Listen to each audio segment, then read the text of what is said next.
இன்றைய இதமான காலை தென்றலில் அனைத்து அன்பு உள்ளங்களுக்கும் என் இனிய காலை வணக்கம். இன்று ஒரு குறள்.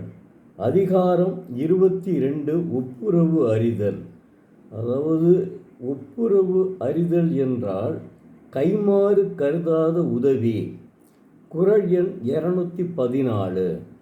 ஒத்தது அறிவான் உயிர் வாழ்வான், மற்றையான் செத்தாருள் வைக்கப்படும். தெய்வப்புலவர் திருவள்ளுவர் உயிரோடு கூடி வாழ்வானாவான், உலக நடையினை அறிந்து செய்வான். அத்து அறிந்து செய்யாதவன் உயிருடையவனேயாயினும் அவன் செத்தாருள் ஒருவனாக கருதப்படுவான் என்கிறார். அதாவது உலகமே ஒரு குடும்பம் தாங்க.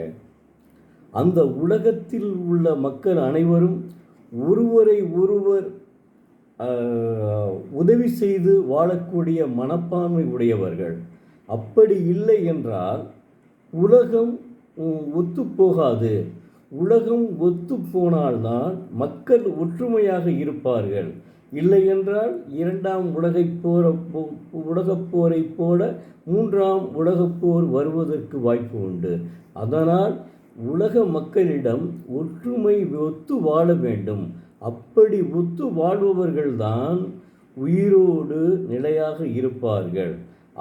அது இல்லாதவர்கள், அதாவது செத்தவர்களுக்கு நிகரானவர் என்கிறார் தெய்வப்புலவர் திருவள்ளுவர்.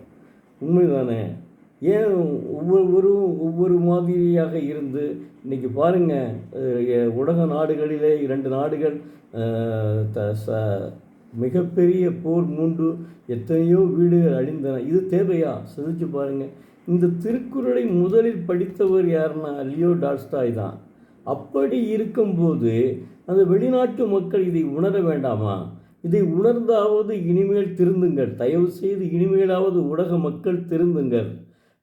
இதைத்தான் சொல்ல முடியும். மாணவ செல்வங்களே, நீங்கள் இந்த தினந்தோறும் ஒரு குறளை படிக்குமாறு அன்புடன் கேட்டுக்கொள்கிறேன். தினமும் ஒரு குறள் படித்து அதன் வழியில் நடக்குமாறு அன்புடன் கேட்டுக்கொள்கிறேன். தாங்கள் திருவள்ளுவரை நேசியுங்கள், திருக்குறளை வாசியுங்கள். உங்கள் வாழ்க்கை வளமாகும். நன்றி மாணவர்களே. நாளை மீண்டும் உங்களை ஒரு குறளோடு சந்திக்கிறேன்.